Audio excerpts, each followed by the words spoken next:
Thank you. Hi, everyone. Thank you. Just testing it. Is the graveyard slot that they've given me, so I just wanted to know that you were still at least with us a little bit. I've been asked to talk to you this afternoon about health score and about, building them. Just a couple of points of introduction. Why did I get asked? My background is I started my own SaaS company before it was called SaaS in 2000. I've been in the field of customer focus since about 1989. These white hairs are not me preparing for a seasonal job. They are real. I built a survey company, which we eventually sold to SurveyMonkey and then to another company. We were the first European software partner for Salesforce, and the reason that health score I think is so important is because we managed to achieve gross retention of about 92 to 95% and a net revenue retention of just over 100%. And a lot of that was down to some of the work we did on health scores. So that's a bit about my background. Having sold my company, I spend a bit of time now doing advisory work. So let's start with some basics. How many people here, stick your hand up if you've got a health score? Probably about a third to half of the people. So just as a reminder for those that haven't or are wondering what health scores are all about, health scores really a way of understanding the quality of relationship you've got with companies and the people in those companies. The most important thing to remember about health scores is it's not about the score, it's about the action that you take based on what that score tells you. And if you're not going to do the action piece, don't bother with the health score at all, because it's not really going to give you much at all, apart from a lot of headaches and a lot of cost, potentially a lot of cost. And good health scores are really, really predictive. They correlate very closely with customer intent. And I say customer intent because for me, health scores is not just about who's likely to churn. It's a very important piece of it, but other pieces are, will my health score, and a good health score should tell me customers that are most likely to be receptive to an upsell or a cross-sell. So don't think of it just in pure retention and churn perspective, think of it in others as well. And the other thing is, I want you to think about a health score in two dimensions. It was quite interesting. I don't know if any of you stayed for the Gainsight roadmap, and they're looking at presenting an org chart to you as part of Gainsight. Because health scores really have got two elements to them. One is, what's our quality of relationship with a company? But the other aspect of it, of course, is those companies are made up of individuals, some of which are more important to you than others. So the other thing you should think about with health scores is, what's the quality of relationship like with the key individuals? The key users, particularly the decision makers. And we'll talk a little bit more about that later on. And by the way, you're going to have a chance to have a chat about it and do some stuff. And the other thing is, I would advise you not so much to think about the health score itself, because the scores have only of limited value to you. This is a snapshot, maybe a little bit old now, from Gainsight, and I like this because it's a health dashboard. And I'd encourage you to think about a dashboard, not a score. Because the first thing you do if you've got a score of, say, 60, and it was previously 80, is ask, well, why has it changed? And of course, if you've only got one number, you don't know. So you have to go digging. So the best people don't talk about health scores, they talk about health models, and they talk about health dashboards. Because the dashboard helps you to see in much richer, but still quite easily, as you can see from this screenshot here, why it's changed, and therefore, what I should do as a result of it. And if you've got it broken down in this way, not only can you see why it's scored, but if you've got it at a fairly granular level, you can then take action, including one-to-many actions, automated actions. Which, of course, if it's just a health score, the danger then is you might send off a mail or kick an action off, which is totally out of context to why the score's changed in the first place. So if anyone says to you, I want to build a health score, tell them no, what you want to do is build a health dashboard. And if you think about the analogy of health, then when you go to the doctors, he doesn't just take your blood pressure. He may well take your pulse. He'll take your blood sugar levels. He'll take a number of readings to actually to try to truly understand what's wrong with you.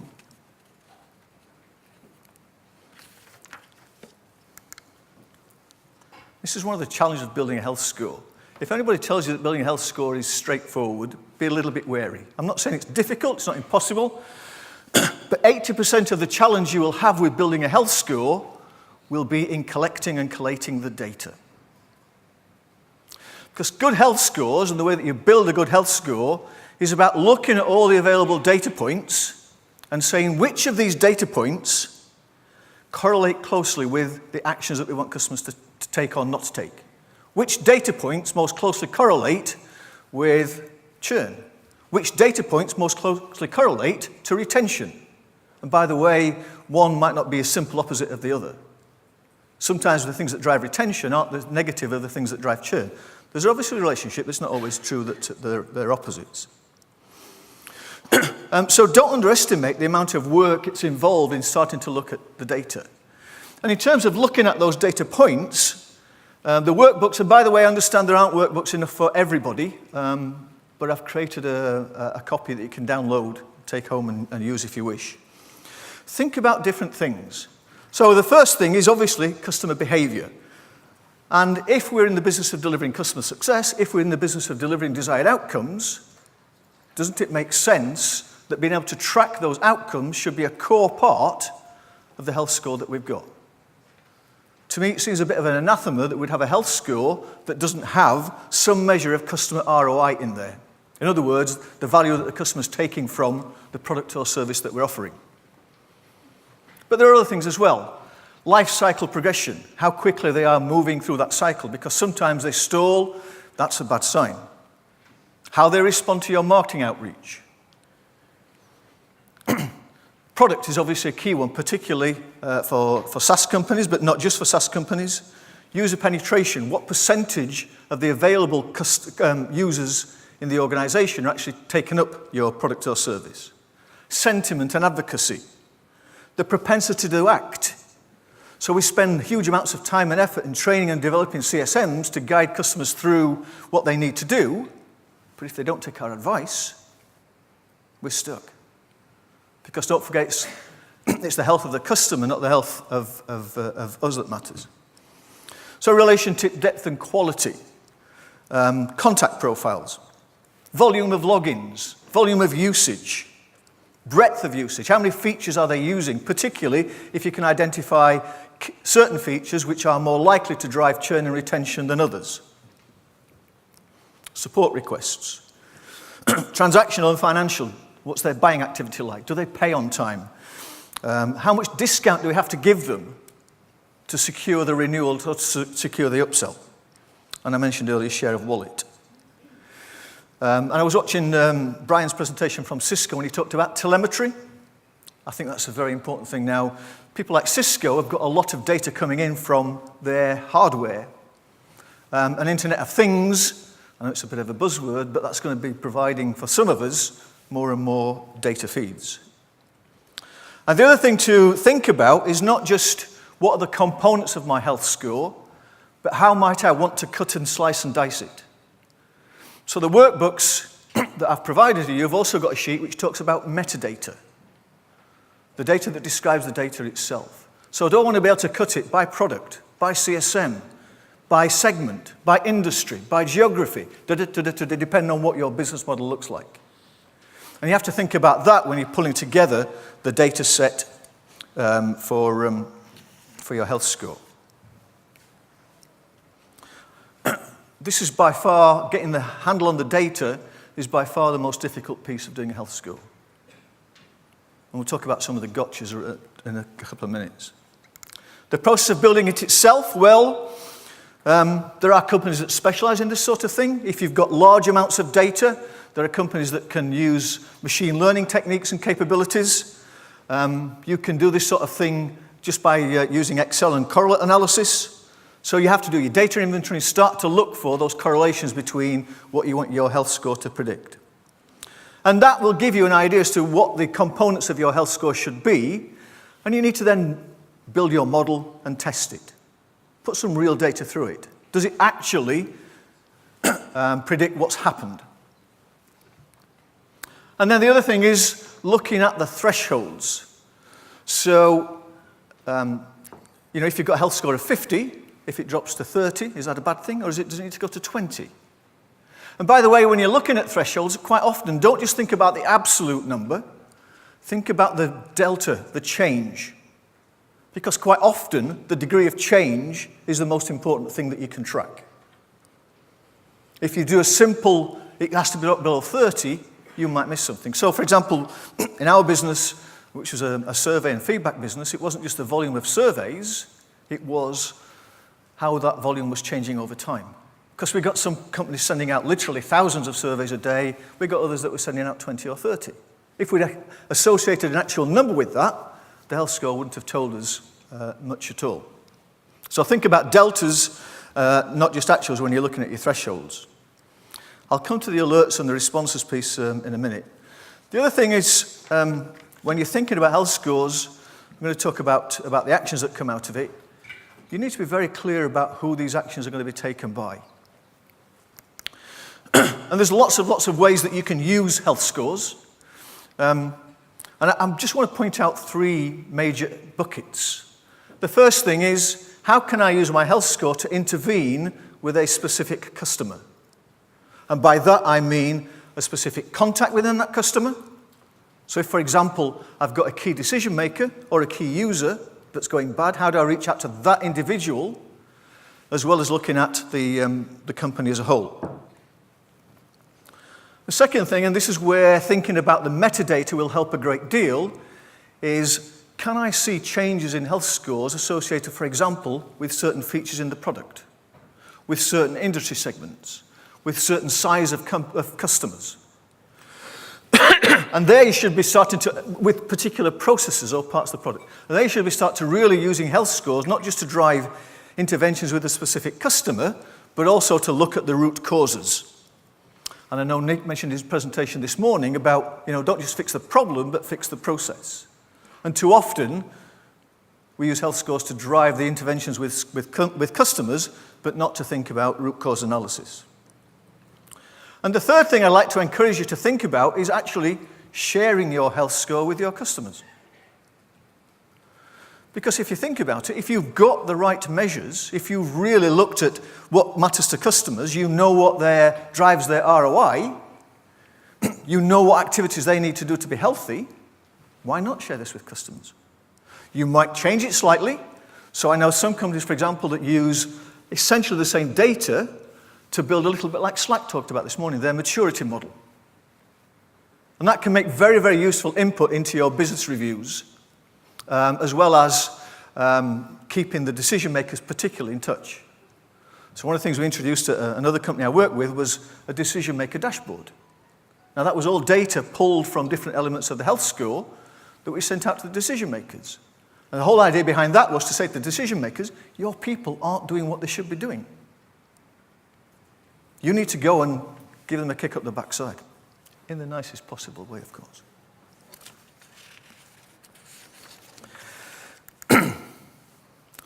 A few gotchas, a few things that might go wrong. The biggest thing I've seen that goes wrong is a company thinks, I know what matters to my customers.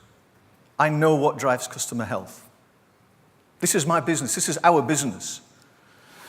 So they they develop a health score based on what they believe matters most, without going through the analysis and the correlations. And that's by far, in my opinion, the biggest mistake you can make.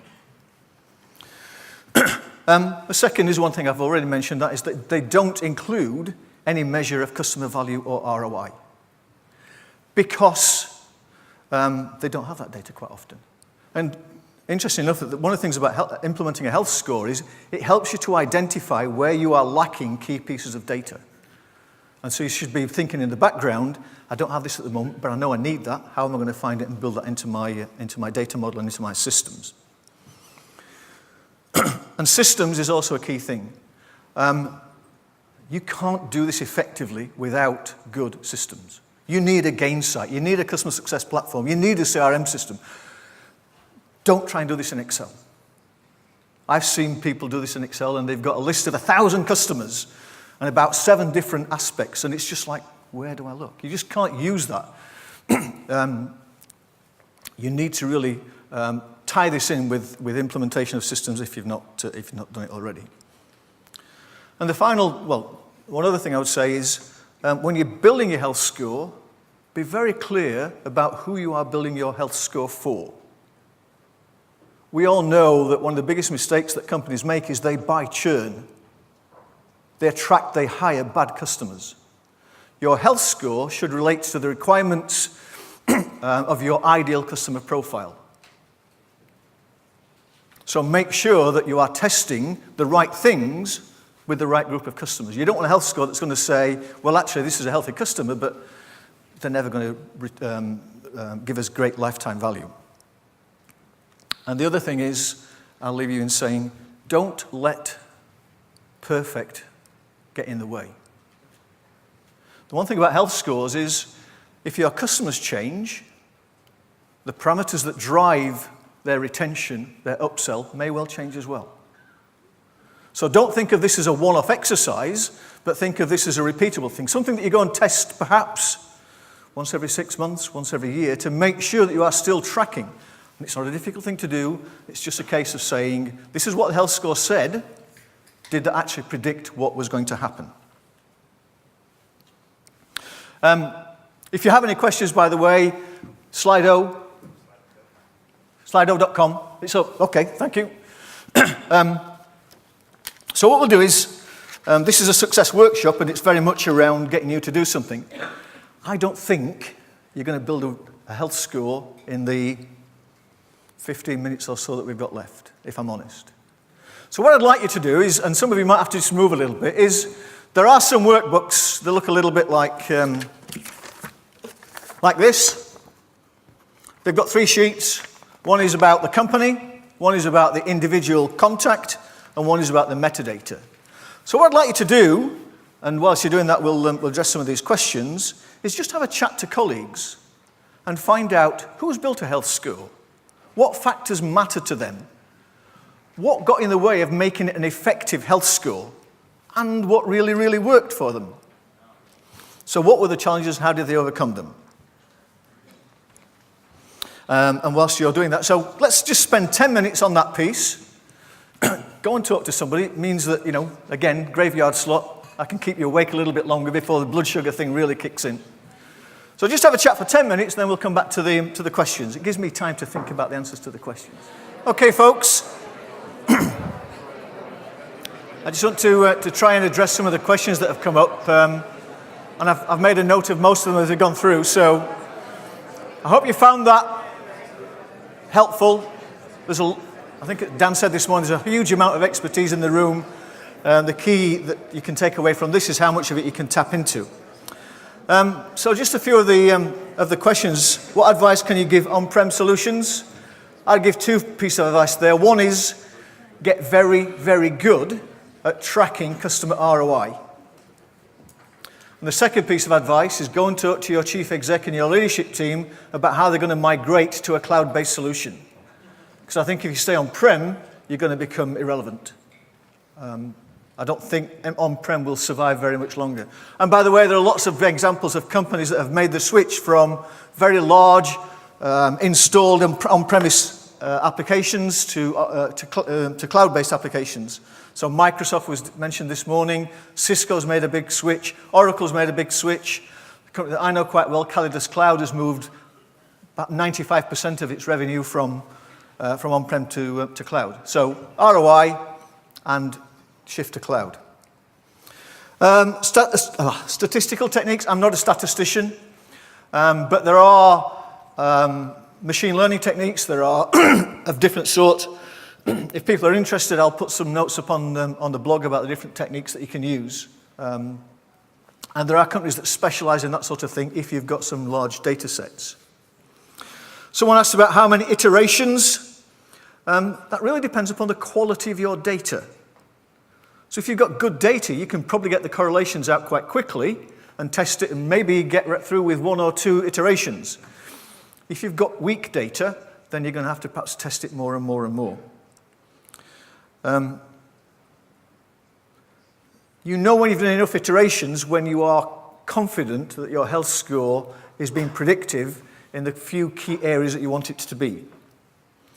Do I know of working alternatives to health score? Not massively. I think if I was looked at one thing, I'd take a lesson out of Slack's book this morning and look at a customer maturity model.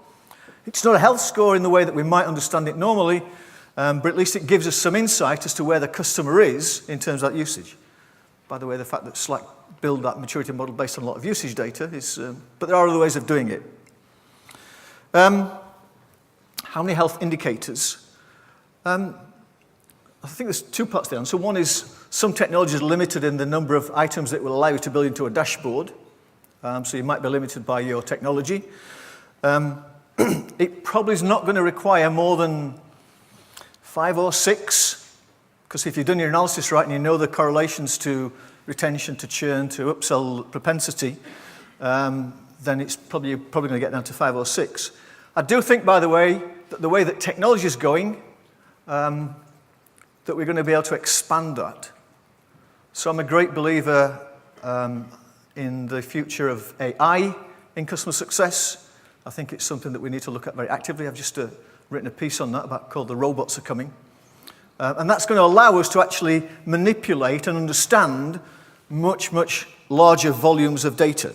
So I suspect that will come.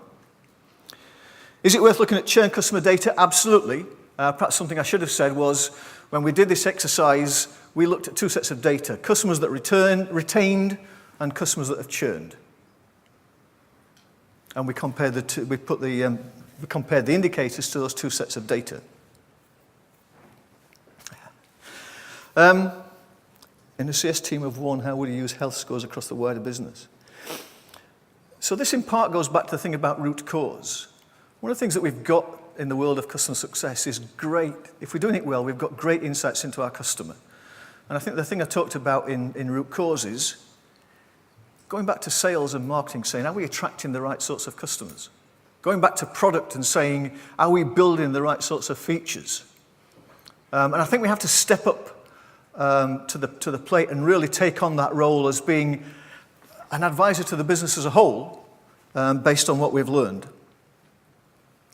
There was a question earlier about should we apply it to the life cycle? Absolutely, you should, because different stages will track different things. Which is why I said, one of the items that you need to track in there is life cycle stage. There was a question about what do we think is the single strongest factor in a health score? I think you know that, don't you? What is it? Customer ROI. If customers aren't getting, and I'd be more specific actually, I'd say it's customer ROI as perceived by the lady or gentleman signing the check. So getting to understand what your decision makers think about you is absolutely key. I'm not going to go into the thing about customer ROI, in particular how you get that data, because there's sessions that have addressed that thing particularly, and I think there's one this afternoon on that very subject.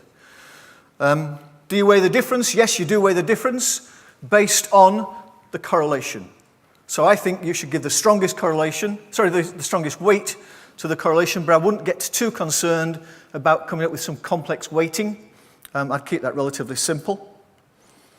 There was a question about should we revise it? Yes.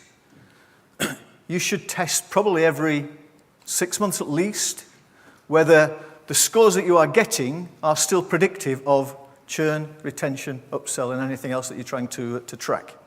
And if it's not, you need to go back and find out why that is. So don't think of this, there's an initial exercise to build it, but there's a continuing exercise to test it, revise it wherever possible, wherever needed. There's a question about subjective versus objective. I'm a great believer in objective wherever possible. I do, however, think that not necessarily as part of a health score, but as a separate indicator, I've always found it very useful to have things which is a CSM opinion. So we used to track the CSM's view of what we call propensity to renew. And it was just that. It was the CSM's opinion, irrespective of what the health score said, about, based on the last interactions they've had, do they think that customer is likely to renew or not? And we use that both to revise the health score.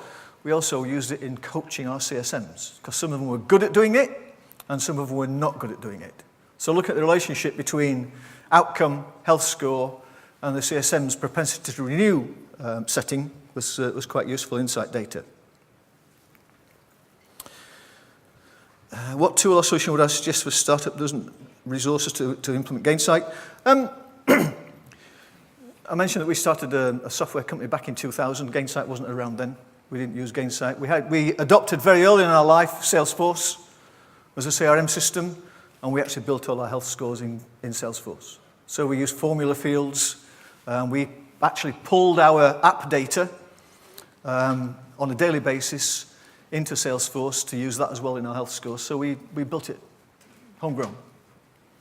But I'll say again, be very careful about trying to do something sophisticated if you do not have the technology to support you.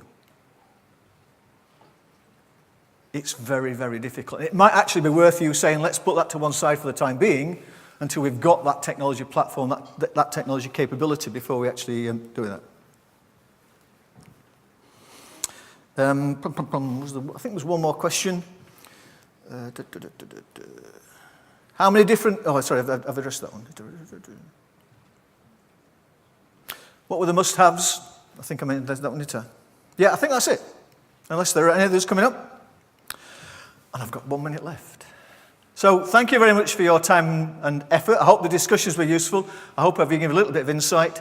If you think the workbook is helpful and you haven't got a copy, you can download it from our website. It is there. And if you want to ask me any questions, I'll be around for another couple of hours or so. Thank you very much for your time and attention. And thank you for staying awake.